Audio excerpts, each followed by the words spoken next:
عمومی طور پہ ہوتا یہ ہے کہ لوگ کہتے ہیں جان ہے تو جہان ہے، جان اور جہان کا فلسفہ ہم بچپن سے سنتے ہیں۔ لوگ کہتے ہیں جائیداد چھوڑ دو، فلاں چھوڑ دو، فلاں چھوڑ دو، نظریات پر بھی کمپرومائز کر لیتے ہیں۔ جب جان نہیں ہے تو پھر باقی کیا؟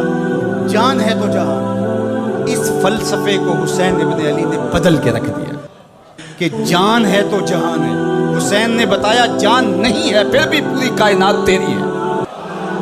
لوگ یہ کہتے ہیں کہ اگر لٹ گئے تو پھر سب کچھ برباد ہوگا۔ حسین نے یہ فلسفہ دیا لٹ کے ہی تو آباد ہوا جاتا ہے۔ یزید سب کچھ بچا کے بھی نہ بچ سکا، حسین سب کچھ کٹا کے بھی زندہ و جاوید رہا۔ یہ فلسفہ دیا سب کچھ کٹ جائے، سر نیزے کی نوک پہ بھی چڑھ جائے، خاندان کی لاشیں بکھری پڑی ہوں اور گھوڑوں کے ٹاپوں تلے روندی جائیں، کفن بھی کھینچ لیے جائیں، خیموں کو بھی آگ لگا دی جائے، لیکن سر شہیداں پھر بھی نیزوں پہ بلند ہی رہے گا، اونچا ہی رہے گا۔ یہ فلسفہ حسین ابن علی نے، یہ سر جھکنے کے لیے نہیں ہے، یہ سر اوپر بلند ہونے کے لیے۔ اور میں ایک بات کہا کرتا ہوں، لوگ سر بچانے کے لیے ہاتھ دے دیتے ہیں، ظالم کے ہاتھوں میں ہاتھ دے دیتے ہیں کہ سر بچ جائے۔ حسین نے ہاتھ بچانے کے لیے سر دے دیا۔ ہم نے بچپن سے لے کر کے لڑکپن تک اور لڑکپن سے لے کر آج تک حضرت نبی رحمت صلی اللہ علیہ وآلہ وسلم کا یہ فرمان سنا ہے، من رآ منکم منکرا فلیغیرہ بیدہ فإن لم یستطع فبلسانہ فإن لم یستطع فبقلبہ وذلک اضعف الایمان، او کما قال النبی صلی اللہ علیہ وسلم۔ تم میں سے اگر کوئی برائی کو دیکھے تو وہ ہاتھ سے روکے، ہاتھ سے نہیں روک سکتا تو زبان سے روکے، اور زبان سے بھی نہیں روک سکتا تو کم از کم دل سے برا جانے۔ اور یہ سب سے کمزور ترین ایمان کا مرتبہ تھا۔ جو لوگ کہتے ہیں امام حسین کربلا میں کیوں گئے، میں انہیں کہتا ہوں امام حسین حضور کی گود کے پالے ہوئے تھے، کمزور ایمان والے نہیں تھے کہ دل میں ہی کڑتے رہتے اور ظلم کو اور جبر کو اور زیادتی کو اور ناانصافی کو ہاتھ اور زبان سے نہ روکتے۔ حضرت امام حسین کے خطبے دیکھ لیجئے، قدم قدم پہ خطبے دیے۔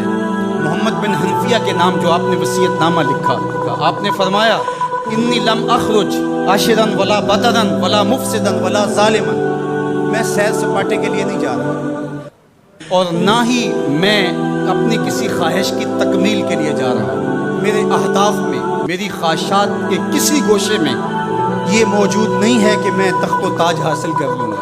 انما خرجت لطلب الاصلاح فی امت جدی، میں اپنے دادا کی امت کی اصلاح کے لیے جا رہا ہوں۔ ارید ان آمر بالمعروف وانہی عن المنکر، میں امر بالمعروف اور نہی عن المنکر کے جذبوں سے مالا مال ہو کے میں اس سفر کو اختیار کر رہا ہوں۔ جب شریعت کا مذاق اڑایا جا رہا ہے، شریعت کی شکل بدلی جا رہی ہے، خلافت کا رشتہ قرآن سے ٹوٹ گیا ہے اور ایک نئی صورت دین کو دی جا رہی ہے، اور جو اس سانچے میں ڈھل کے دین نکلے گا وہ محمد عربی کا دین نہیں ہوگا، جو طائف کے بازاروں سے لے کے مکے کی گلیوں تک، احد سے لے کر غزوہ حنین تک حضور نے خود اور اپنے اصحاب کو تکلیف میں ڈال کے جو دین دیا، جو امت تشکیل دی، یزید اس سارے نظم کو بدل رہا ہے، تو کیا نبی کا نواسا جس کو حضور نے گود میں پالا ہو وہ خاموش ہو کے بیٹھ جائے؟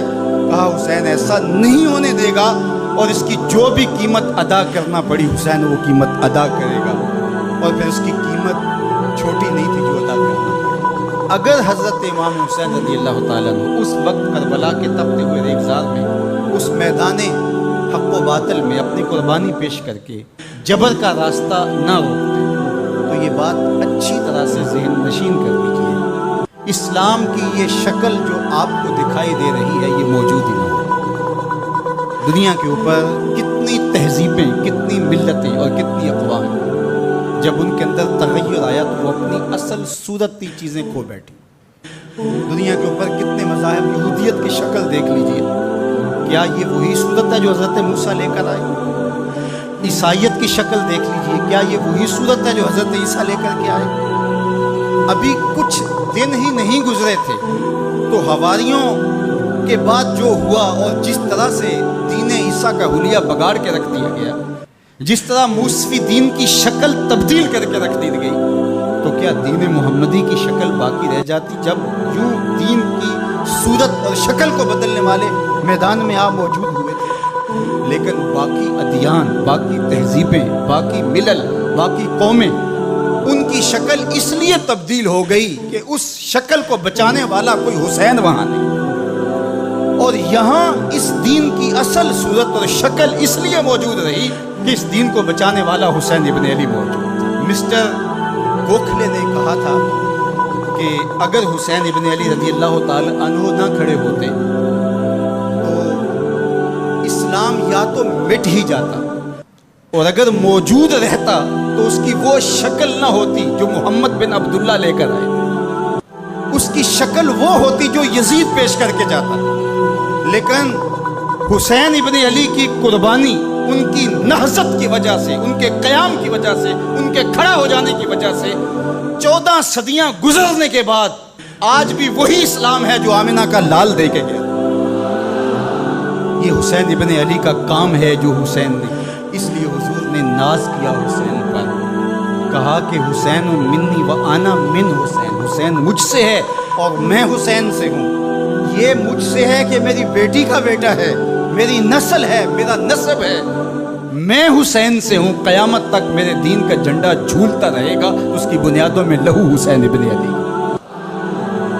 حضرت امام حسین رضی اللہ تعالیٰ عنہ نے ایک بات کہی تھی، جب بیعت کا آپ سے مطالبہ کیا گیا تو آپ نے یہ نہیں کہا کہ میں یزید کی بیعت نہیں کرتا، بلکہ آپ کا جملہ تاریخ ساز ہے، بڑے لوگوں کا کلام بھی بڑا ہوتا ہے اور حکمت کے نور سے بھرا ہوا ہوتا ہے، قیامت تک ایک نصب العین دینا تھا۔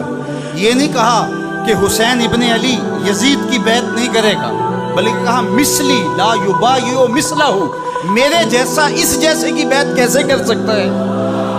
تو یہ قیامت تک کے لیے لاہ عمل دے دیا کہ جو حسین کے نقشے قدم چلنے والا ہوگا وہ وقت کے یزید کے ہاتھ میں ہاتھ نہیں دے سکتا، چاہے گردن کٹ جائے، بازو کٹ جائے، خاندان لٹ جائے۔